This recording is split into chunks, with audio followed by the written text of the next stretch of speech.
Good afternoon everyone, welcome to the live Q&A with me, Professor Michael Scott. It is the 15th of November and despite the swirling Brexit, ongoing discussions and problems and issues around us as we follow the Twitter feeds of everything happening every 5 minutes, it feels like today, let's take half an hour just to put ourselves back in the ancient world and answer some questions about their society, their world and their culture as a bit of a respite from everything going on around us. Hello everyone, hello Pedro, hello Linda, how are you all doing? So glad that you could join us today.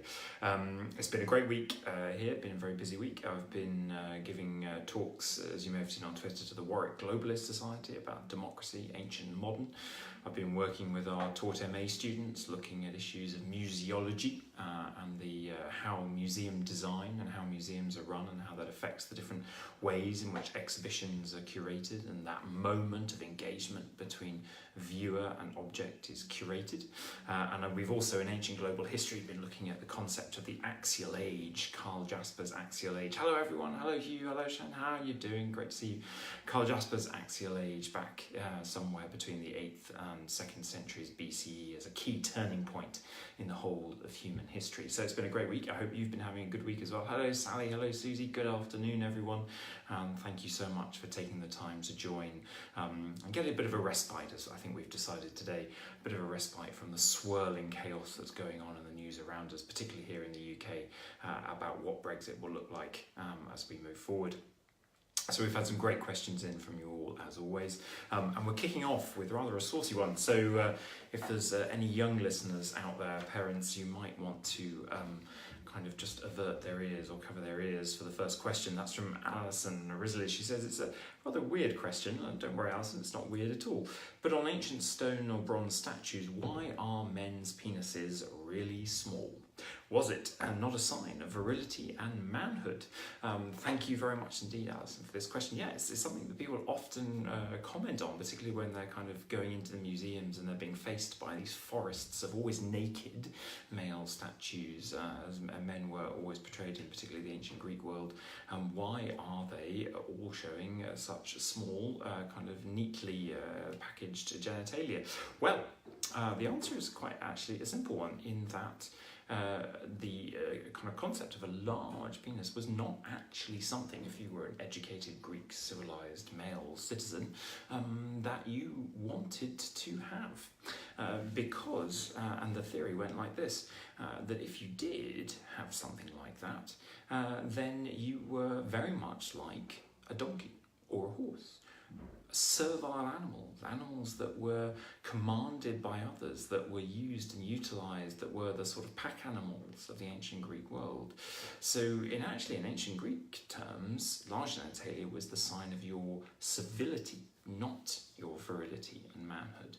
A free, educated Greek citizen, on the other hand, had a small penis.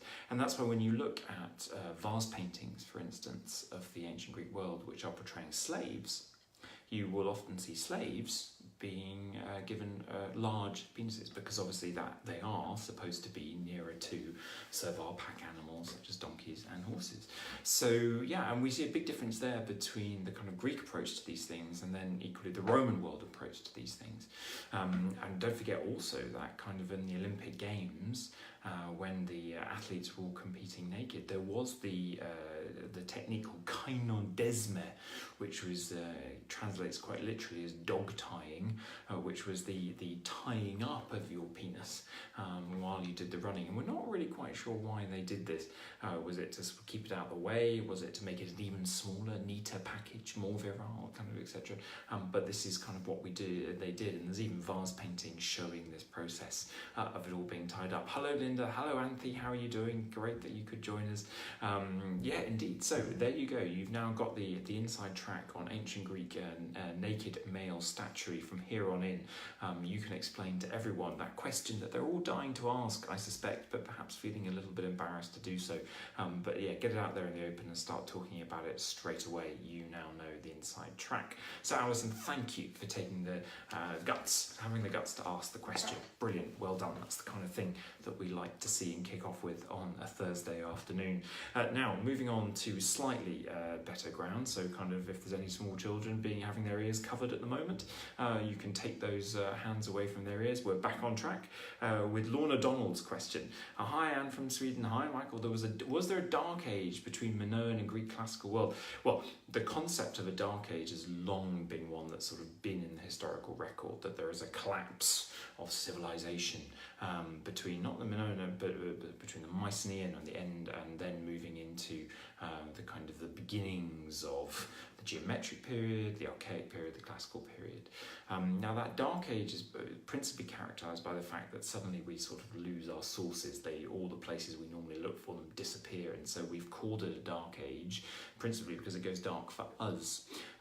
But increasingly people are realizing that kind of actually when you do modern techniques of archaeological investigation, when you're more carefully sifting for that material rather than for the big flashy stuff that comes later in the classical period, that you can show that there was consistent activity in lots and lots of places through what we've traditionally called the Dark Ages, Michael. So actually the concept of the Dark Ages, back both in antiquity and kind of more recent Dark Ages, kind of particularly those in Europe, for instance, are also being bashed backwards. We're kind of losing that concept of a Dark Age, and with kind of increasing amounts of interesting archaeological investigation, being able to work out what is going on quite a lot between these two periods of kind of more well-known civilization. So thanks very much for that, coming in fresh on the feed. Thank you. But we've got a question from Lorna Donald.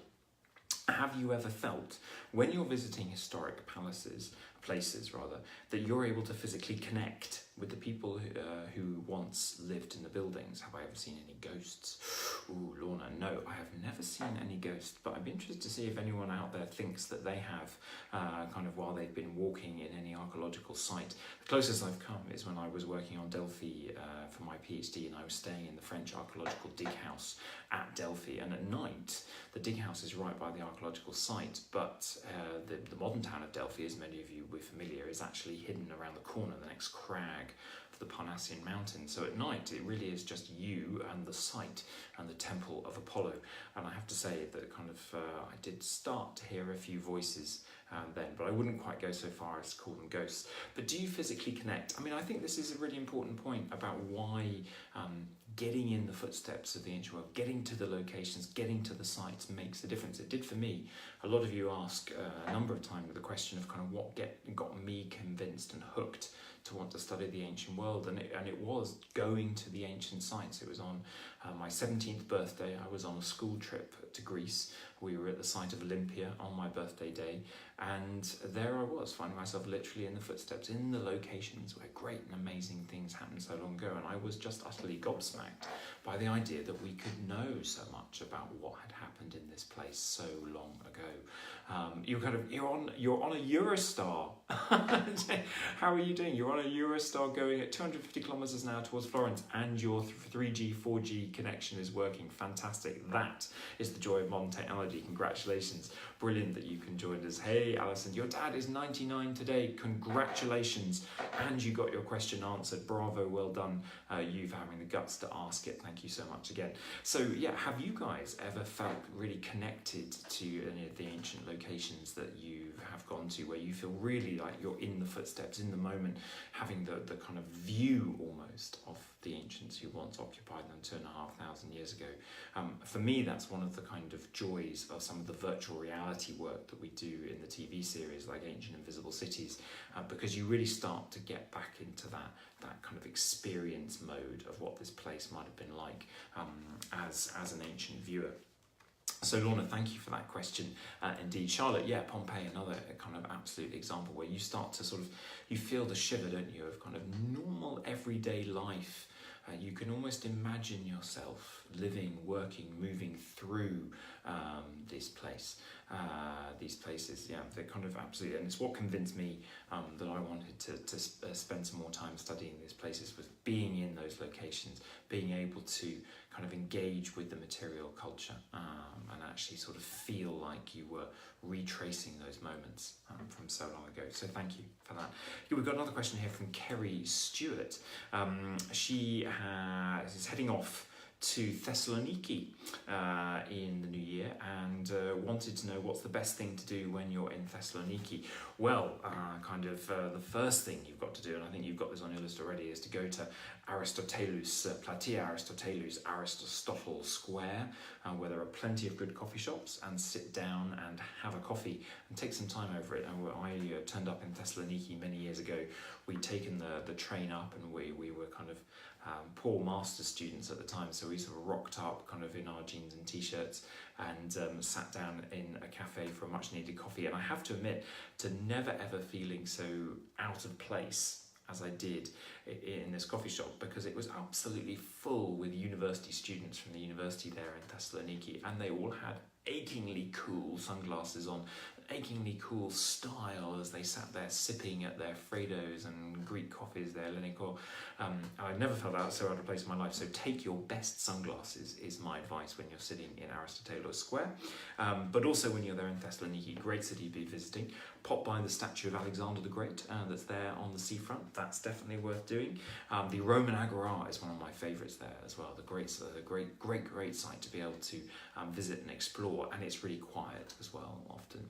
And on the Roman front as well, you should get to the Arch of Galerius, so the late 3rd century AD Arch of Galerius, set up as part of a much bigger program that involved a palace, a hippodrome, a chariot racing track, and Galerius's own mausoleum, which was all set up to celebrate his victories over the Persian Sassanid Empire at the very end of the 3rd century up in Rome.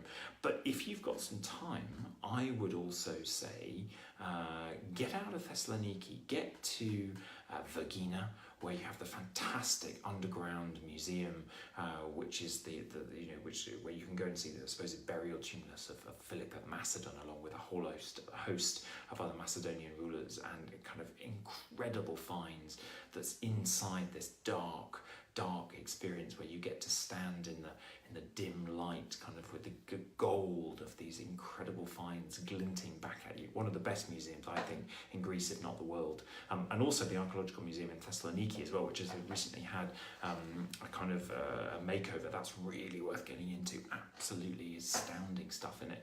But if you've got some time, get out to Vergina. If you've got some time as well, get out, rent a car, get out to Philippi, an incredible site. Philippi, the site of the Battle of Philippi, which was Mark Antony and Octavius versus Brutus and Cassius, kind of in the 40s BC. That's a kind of an amazing kind of it's an incredible site just to wander around. There's often very, very few people there, so you really do feel like you've got an ancient settlement all to yourself. That's definitely worth doing. So many things to do, and hope that you have a great time, Kerry, there in Thessaloniki when you get there. And everyone else, if you get a chance to go to Thessaloniki, do get there. Great that Theano, you love the Archaeological Museum, don't you? Yeah, absolutely. Get to Vergina, absolutely. Pella as well, nearby, the great palace site of Pella, kind of the Macedonian kings. Great stuff to see there. And actually another place, if you go to Philippi, then you can go to its ancient port town, which was called Neapolis back then, but it kind of is now Kavala.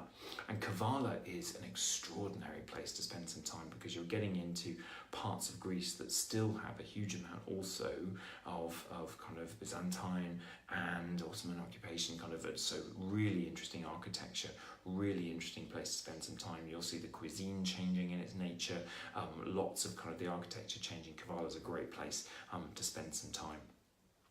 So do get there as much as you can. We had a great question also from Pedro. I think you're listening there today. I saw your post about the eyes from the Greek statue from the Met Museum in New York that I put out on Twitter and Instagram a couple of days ago.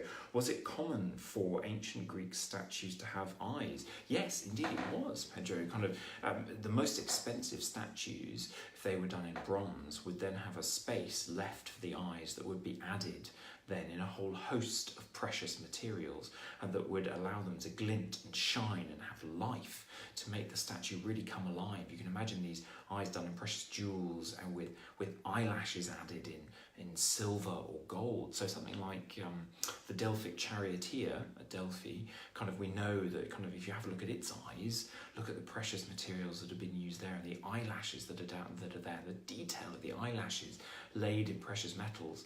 So these statues kind of would have been so much more lifelike than we see them today. We see them first off in bronze, or in white marble, but we have to first put colour back on them, which would have brought out their dresses, their clothes, with individual detail of patterns and work on their clothes.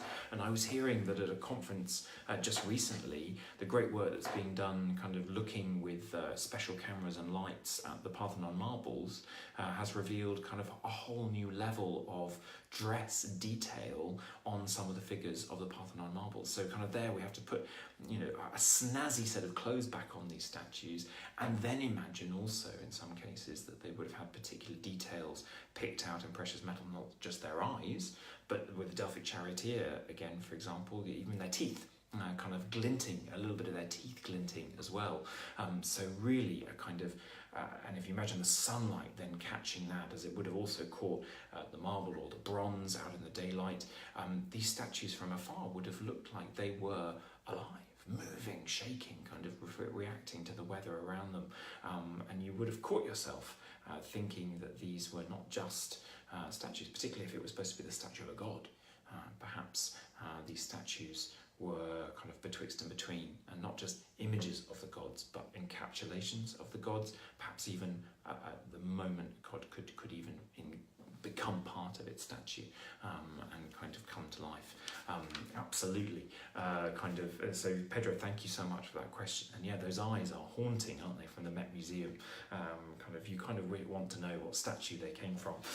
We're speeding through our time. Thank you so much for all your great questions. I want to do classics in the news and all the sort of great things that have been discovered. Have you seen, and we've put the links out of this on Facebook, or we'll do post this live feed, but we've had the cat mummies and the scarab beetles found in 6,000-year-old tombs in Egypt. Absolutely incredible finds. They again make us rethink about what the Egyptians were doing, what they were choosing to prioritize in what they were putting down in these tombs, and taking the time to mummify these cats and the scarab beetles, key important animals within their divine world. And so that's incredible. Also, you've been mentioning on the feed just now, and it came through on the questions, about the missing piece of the Antikythera mechanism that has been discovered on the seabed. That was part of the wreck. Parts of the Antikythera mechanism were discovered, the first parts, I think, in 1901. And a few more finds have come to light as we try to piece together this incredibly complex mechanism that seems to have had, well, it varies because it's so difficult to tell exactly, but we're talking about the tens of small intermeshing cogs that allowed this mechanism to not just tell time, but also the movement of the moons and eclipses, tides, and it was found as part in this shipwreck at the bottom of the sea that also had a huge number of statues in it. There was something like 50 statues plus parts of others that we probably haven't found yet. So we have to imagine this device being used as part of the tools of finding one's way around the Mediterranean world, and it confronts, I think, our sense and understanding of the sophistication and technological advancement of the ancient Greeks, and quite how much they understood about the world around them and were able to measure, map, and forecast what was going to happen to them. And for me, it goes to the heart of that pull in Greek antiquity between a conception of the world in which the gods rule everything and do everything and are in control of everything, and that increasing rational understanding, and it was scientific, we might call it, explanation and ability to forecast the patterns with which things are happening. Doesn't necessarily mean they're in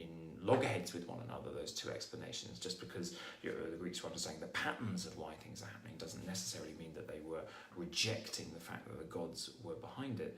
But it's fascinating to see those two sides of Greek culture coming together in an object like this.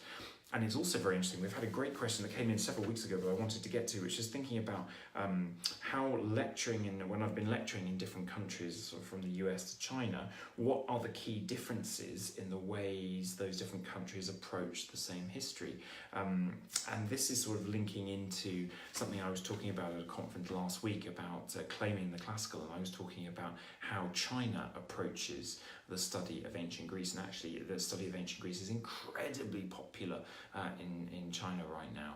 And one of the things that's fascinating is that they're thinking about ancient Athenian democracy in a very different way than we like to think about it. So ancient Greek democracy, from the Chinese perspective, is often prioritized for the way in which it asked individuals to think and put community above individuality, which is something in the West, when we study ancient Greek democracy, we often don't prioritise, but it was an element, it was a very real element of their culture, and of course it fits much more with the modern mentality and political regime to be found in China. So it's interesting to see something like ancient Athenian democracy being characterised, or parts of it being highlighted and prioritised very, very differently depending on who was studying it.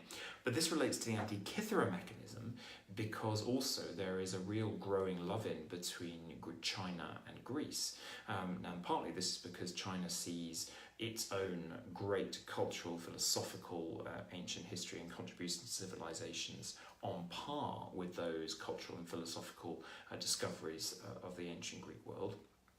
And also because they have right now in the 21st century a growing relationship, as Greece is an important element in China's foreign policy, and particularly its recreation of the One Belt, One Road policy, the new Silk Roads. So for instance, in 2010, I think it was, China invested heavily in Greece's port in the Piraeus in Athens. And China sees Greece very much as the sort of dragonhead, if you like, of China's reach stretching into and entering into Europe. And as a result, there have been a huge number of initiatives to try and bring China and Greece closer together. Everything from direct flights between Athens, Shanghai and Beijing, but also cultural cooperation between their universities, and exchanges of artifacts. So the Antikythera mechanism, parts of it, not this newest piece that's just been found, but the bits that we have had before, are currently on display in the Palace Museum in the Forbidden City in Beijing, as elements of ancient Chinese culture, particularly Han culture, are on display in the Acropolis Museum in Athens, and it's part of an ongoing set of exchanges between these two cultures. They're sort of showing their best bits, if you like, to one another as they increasingly come together and align in modern foreign policy and geostrategic terms. They are aligning their ancient history at the same time and showing it off to one another. So bringing in a couple of different questions and thoughts there. What's on? We missed out what's on. If you're in Abu Dhabi, and the new Louvre in Abu Dhabi, there's a great Roads of Arabia exhibition that's happening between 8th of November, so on now through until the 16th of February. Great chance to sort of get inside this fantastic new museum if you're there. And also a little bit closer to home, the Birmingham and West Midlands School Classics Hub, which is doing a lot of work akin to that of the Warwick Classics Hub that we run out of the University of Warwick, helping ensure that schools across the country have access to and are supported in their teaching of classical civilization and ancient history. They have got their annual Texts and Topics Conference just announced for 2019 that will be supporting the study of A-level ancient history, Latin and classical civilization. So go and have a look for the Birmingham West Midlands School Classics Hub, and if you want to get along to that event, it will be absolutely fantastic. So get the pupils there and get the teachers there, it'll be brilliant. Don't forget also a couple of things to remind you of from our Facebook group. We're doing a book giveaway at the moment. You can see the details on the Facebook page at www.facebook.com/Michael Scott Academic. My book's in a range of foreign languages that I've got up for grabs. All you need to do, send in your name and address to the email address michaelscottacademic@gmail.com and pay for postage, and you can get a copy of that. Don't forget also the calendar as well. That's for sale via Amazon, the Professor Michael Scott calendar for 2019.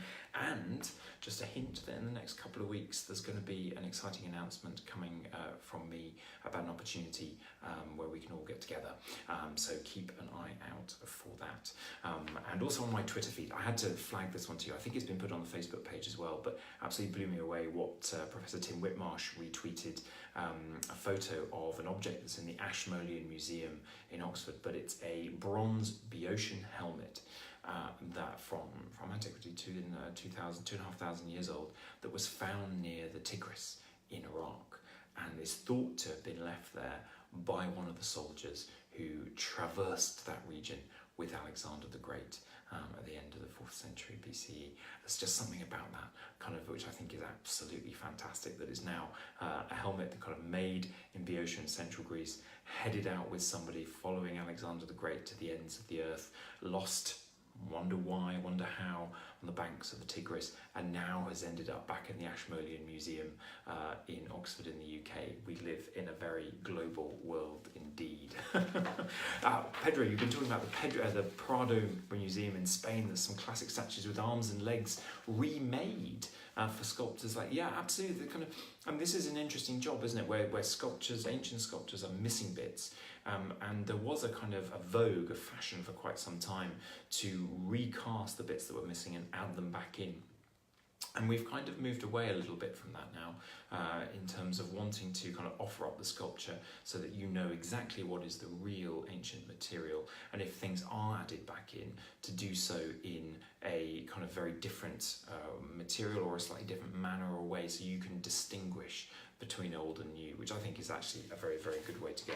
We've got time for just one or two more questions before we finish up. I've been meaning to get to this one for a while, from Radrupadas. In reference to the recent uproar in Egypt for letting out the Karnak temple complex for a wedding reception, what do I think about sites being used for venues and events such as that?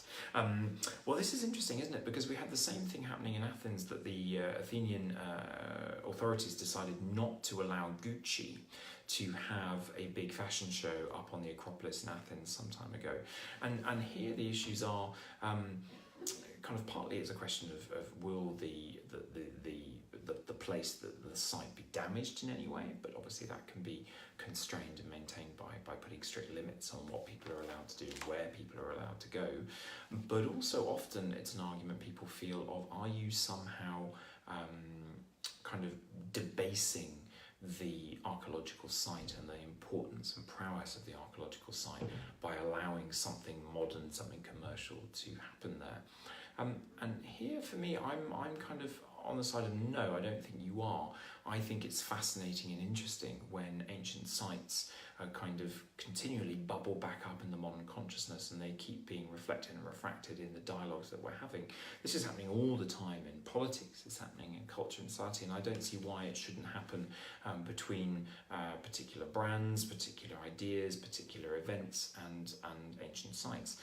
In terms of a private wedding, as it was in kind of with the Karnak temple, well, I guess that's the question then, of is that going to be an option available to all if you can afford to pay for it, or is it someone with incredible kind of reach and connection getting a special treatment? I'm not up for people getting special treatment, but if everyone's allowed to kind of apply at least to have their wedding reception at the Karnak temple, well, go for it. I think there are some very odd places that weddings are held, and I think the Karnak temple would be a great place to have the wedding held, although thankfully my wife didn't hear that. I didn't have that idea from you before we got married, so she saved that one. Hugh, thank you. How amazing would it be to hold something like that helmet in your hands? Yeah, absolutely, the Boeotian helmet that's on display at the Ashmolean, to think about the history it's seen. If objects could talk, the things it might say to us. We've got time for one. We've got a minute and a half left. Quick question from Leslie Anderson. She's asking about the possibilities, the astonishing possibilities of the virtual reality from the Invisible City series, and how long do you think it will be before visitors to major archaeological sites will be able to use VR headsets to walk around these sites and see them in their full original glory? I think you're absolutely right, Leslie. Thanks for the question. You know, the possibilities of virtual reality is something that keeps astounding me every time we come back to do a further series of Invisible Cities, because the technology moves on even between each of the individual series that we do. And I think the next step that's really coming into its own now is augmented reality. So it's the thing where you'd hold up your phone and you'd be in an archaeological site, and it would be able to mix what you were seeing in real life with a virtual reality scene as well. So you could go to an ancient site and be holding up your phone and looking through it, and bits of the ancient site as you see before you are being brought back to life, and scenes actually happening within them, people using them from antiquity. But you're not entirely encased in a virtual world, you're in the real world, which is then augmented. And I think that's where this stuff will really come into its own when you're actually on the site itself. You know, you're there, you want to appreciate and enjoy being there, but you want to have that augmented experience where extra life is injected into it. So Leslie, thank you so much for that question. That's where I think we're going in the future. But for now, our time is up and I'm going to have to say goodbye. Thank you so much indeed to all of you for joining and for your great questions as usual. There were lots more questions we didn't get a chance to answer, but we'll be keeping them on the list and get to them in future weeks. Next week, 22nd of November, 4 o'clock UK time, I'll be here. Hope you will be too. And in the meantime, have a great rest of the week and a great weekend. Take care.